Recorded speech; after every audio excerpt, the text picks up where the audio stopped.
तर नमस्कार मित्रांनो, माझं नाव आहे फार्मा बॉय आणि मी एक फार्मसिस्ट आहे. मी एक हॉस्पिटल फार्मसीमध्ये काम करतो. एक्सपिरियन्स इंटरनेटसोबत शेअर करण्याचा ट्राय करतो, जेणेकरून कॉमन जी लोकं आहेत त्यांना आणि हेल्थकेअरमधली लोकं आहेत, त्यांना देखील या माहितीचा थोडाफार काहीतरी उपयोग होईल. सुरू करूया. काल काय झालं, माझ्याकडे एक 40-45 वयाच्या आसपासची एक व्यक्ती जी आहे, ती आपल्या इथे फार्मसीमध्ये आली होती आणि ते म्हणत होते, की मला एका महिन्यासाठी बीपी आणि शुगरच्या गोळ्या हव्या आहेत. तर आपल्या इथं कसं आहे, की आपण प्रत्येक महिन्याला त्यांना सगळ्या गोळ्या प्रोव्हाईड करत असतो शुगरच्या आणि बीपीच्या. पण त्या महिन्याला जेव्हा ते गोळ्या घेतात, तेव्हा त्यांना ब्लड शुगर जी लेवल आहे, ती चेक करणं गरजेचं आहे आणि डॉक्टरना दाखवणं गरजेचं आहे आणि मग नेक्स्ट महिन्याचा स्टॉक जे आहे ते घेऊन जातात. तर झालं असं, काल होता शनिवार, शनिवारी हाल्फ डे असतो. त्यानंतर त्या थोड्या लेट आल्या, त्यामुळे त्यांना जो आहे तो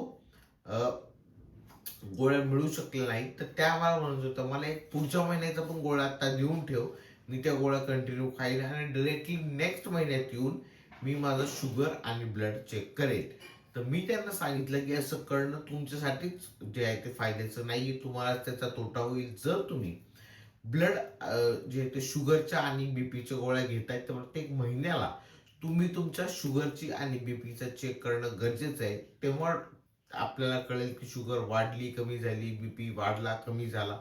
त्यानंतर जेव्हा तुम्ही डॉक्टरांकडे जाऊन त्यांना दाखवता, तेव्हा डॉक्टरने सांगितलं तर आपण गोळी कमी जास्त काय ती करू शकतो. पण ही गोष्ट सामान्य लोकांना माहिती नसती. त्या मला म्हटल्या, की मला 30 दिवसांच्या गोळ्या दे, मी डायरेक्टली पुढच्या महिन्यात येईल. थोडंसं आपला फक्त एक म्हणजे परत यायच्या आपला हेलपाटा पडू नये म्हणून ते असं म्हटलं. म्हणून मी त्यांना सांगितलं, की तुम्ही सोमवारी परत या आणि आपल्याला जे आहे ते बीपी शुगर चेक करून घ्या आणि मगच पुढच्या महिन्याच्या गोळ्या जे आहेत स्टार्ट करा.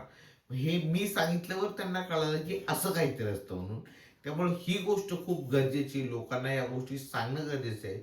आरोग्याविषयी जनजागृती करणं गरजेचं आहे. आता समजा मी त्यांना 30 दिवसाच्या गोळ्या दिल्या असत्या आणि त्यांचा जो आहे तो ब्लड शुगर ऑलरेडी नॉर्मल असला असता, तर त्या गोळ्यांचा तोटा त्यांच्या शरीराला झाला असता.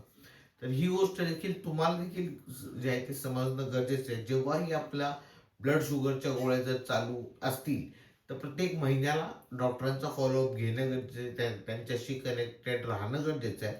कारण जेव्हा आपण एका प्रत्येक महिन्याला शुगर किंवा बीपीचा चेकअप करतो, तेव्हा आपल्याला कळतं शुगर नॉर्मल झाली का, बीपी जे आहे नॉर्मल झाला का, त्यानुसार औषधं कमी जास्त करता येतात. त्यामुळे हलगर्जीपणा अशा गोष्टीमध्ये अजिबात करता कामा नये आणि करूही नका.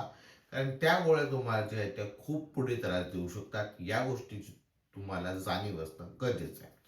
सो आजचा एवढाच व्हिडिओ होता. मी फक्त त्यांना प्रॉपरली सांगितलं, की बाबा तुमची ही जी औषधं आहेत ती सोमवारी येऊन तुम्ही पुन्हा तुमच्या बीपी शुगर जे आहे ते चेक करा. त्यानंतर डॉक्टरांच्या सल्ल्याने पुढच्या गोळ्या घ्या. तर अशा गोष्टी आपण देखील आपल्या हॉस्पिटलमध्ये जे आहे ते ट्राय करू शकता. पेशंटला हेल्थ रिलेटेड अवेअरनेस करणं गरजेचं आहे, सांगणं गरजेचं आहे. त्या गोष्टी, कोणत्या गोष्टी त्या चुकीच्या करतायत ते देखील त्यांना सांगणं गरजेचं आहे.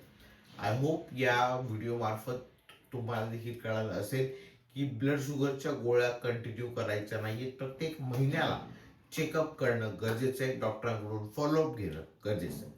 आजच्या व्हिडिओसाठी एवढंच. भेटूया अशाच एका नवीन माहितीच्या व्हिडिओ सोबत. तोपर्यंत धन्यवाद.